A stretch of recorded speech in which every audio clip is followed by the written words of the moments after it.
இன்றைய எபிசோடுக்கான ரிவ்யூ என்ன அப்படின்றத பார்க்கலாம். எபிசோடை பொறுத்த வரைக்கும் மயில்வாகனும் ரோகிணி 2 பேரும் பாட்டி வீட்டுக்கு வந்திருக்காங்க. வந்தவங்க சாமுண்டீஸ்வரி கோபத்தை கார்த்திகிட்டையும் ரேவதிக்கிட்டையும் எடுத்து சொல்கிறாங்க. அவங்க உங்கள் 2 பேரையும் பிரிக்காமல் விட மாட்டேன்னு அப்பா கிட்டே சவால் விட்டுருக்காங்க. பதிலுக்கு அப்பாவும் இப்படி சொல்லியிருக்கிறாரு அப்படின்னு 2 பேருமே கார்த்திகிட்டையும் ரேவதிக்கிட்டையும் சொல்கிறாங்க. ரேவதி என்னதான் தைரியமாக பேசினாலும் கொஞ்சம் பயந்து தான் இருக்காங்க. அம்மா என்ன முடிவெடுப்பாங்களோ, அடுத்து என்ன பண்ணுவாங்களோ அப்படின்ற பயம் ரேவதிக்கு இருக்க தான் செய்யுது.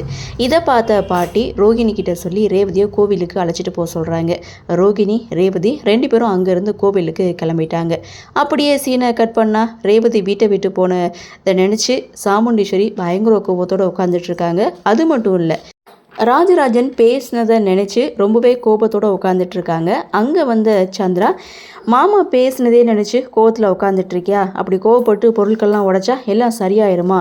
வீட்டை விட்டு வெளியில் போன ரேவதியை எப்படி வீட்டுக்கு கூட்டிகிட்டு வரணும்னு அதை பற்றி யோசிக்கா அப்படின்னு சொல்ல, தேன்கூடு மாதிரி இருந்த ஒரு வீட்டில் ஒரு சின்ன கல்லை விட்டு எரிஞ்ச மாதிரி ஒத்த ஆள் இந்த குடும்பத்தையே கலைச்சிட்டு போயிட்டான்னு கார்த்தி மேலே கோவப்பட்டு பேச, இப்போவும் ஒன்றும் கெட்டு போகலை. ரேவதி வீட்டை விட்டு போனாலும் கார்த்திகிட்டே இருந்து நம்ம பொண்ணை பிரித்து கூட்டிகிட்டு வந்துடலாம், அதுக்கான வேலையை தான் நம்ம பார்க்கணுன்னு சந்திரா ஒரு பிளானை சொல்ல, அப்படி என்ன பிளான் அப்படின்னு சாமுண்டீஸ்வரி கேட்குறாங்க.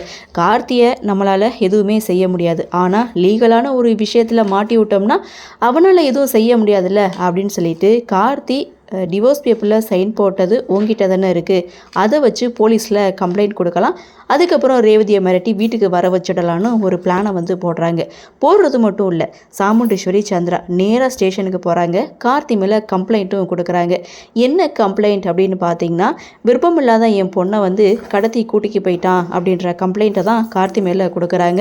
இன்ஸ்பெக்டருக்கு சந்திரா ஒரு பக்கம் பணத்தையும் கொடுத்து இங்கே கரெக்ட் பண்ணிட்டாங்க. ஸோ எப்படியாவது என் பொண்ணு வீட்டுக்கு வரணும் அப்படின்னு சொல்லி, பணத்துக்கு ஒன்றும் குறைச்சல் கிடையாது, இந்த ஊர்லேயே என் அக்கா பெரிய ஆள், எங்கள் பொண்ணு வீட்டுக்கு வரணும், மற்றதை நீங்கள் பார்த்துக்கிறோங்கன்னு சொல்லி பணத்தை கையில் கொடுக்க, இன்ஸ்பெக்டரும் பணத்தை வாங்கிட்டு நேராக பாட்டி வீட்டுக்கு போகிறாங்க. அங்கே கார்த்தி மட்டும்தான் இருக்கார். ரோகிணியும் ரேவதியும் கோயிலுக்கு போயிருப்பாங்க. போனதும் இங்கே யார் கார்த்தி அப்படின்னு சொல்லி கேட்க, கார்த்தி முன்னாடி நிற்க, உங்களை அரெஸ்ட் பண்ணுறேன், உங்கள் மேலே ஒரு கம்ப்ளைண்ட் வந்திருக்கு அப்படின்னு சொல்ல, என்ன கம்ப்ளைண்ட் அப்படின்னு கார்த்தியும் கேட்குறாங்க. விருப்பம் இல்லாமல் அந்த பொண்ணை வீட்டுக்கு கூட்டிகிட்டு வந்ததுனால அவங்க அம்மா கம்ப்ளைண்ட் கொடுத்துருக்காங்க, அதனால தான் அவங்கள அரெஸ்ட் பண்ணி ஸ்டேஷனுக்கு கூட்டிகிட்டு போக வந்திருக்கேன்னு சொல்ல, அப்படிலாம் எதுவும் கிடையாது, ரேவதி வந்ததுக்கப்புறம் நீங்கள் அவங்கக்கிட்டே கேட்டுக்கிறீங்கன்னு கார்த்தி சொன்னாலும் வந்த இன்ஸ்பெக்டர் கார்த்தி சொன்னதை கேட்கல. நீ என்னையா சொல்கிறது அப்படின்னு மட்டும் மரியாதை இல்லாமல் கார்த்தியை பேசிட்டு கூட்டிகிட்டு அங்கேருந்து போகிறாங்க. பாட்டி ஒரு பக்கம் ரொம்பவே பதறி போகிறாங்க. அப்படியே சீனை கட் பண்ணால் கார்த்தியை ஸ்டேஷனுக்கு கூட்டிக்கு வந்துட்டாங்க. சாமுண்டீஸ்வரி அதை பார்த்து சிரிக்கிறாங்க. இதெல்லாம் ரொம்ப தப்பு அப்படின்னு கார்த்தி சொன்னாலும் அப்போது சாமுண்டீஸ்வரி சொல்கிறாங்க, இந்த அளவுக்கு நீ பண்ணினால உன்னை எங்கே கொண்டு நிறுத்திருக்கேன் பார்த்தால அப்படின்னு சாமுண்டீஸ்வரி கார்த்திகிட்ட பேச, அந்த இடத்துல கார்த்தி நீங்கள் பண்ணுறது மிகப்பெரிய தப்பு, பழைய விஷயங்களை கிளற வேணான்னு கார்த்தி ஒரு பக்கம் சொல்ல, என் பொண்ணு வீட்டுக்கு வரலைன்னா நீ இங்கே கடந்து சாக வேண்டியதான், முடிவு ஓன் கையிலன்னு சொல்லிட்டு சந்திராவும் சாமுண்டீஸ்வரியும் அங்கேருந்து கிளம்பிட்டாங்க. கார்த்தி லாக்கப்பில் இருக்கார். கோவிலுக்கு போயிட்டு திரும்ப வந்த ரேவதி கிட்ட பாட்டி எல்லா விஷயத்தையுமே சொல்கிறாங்க.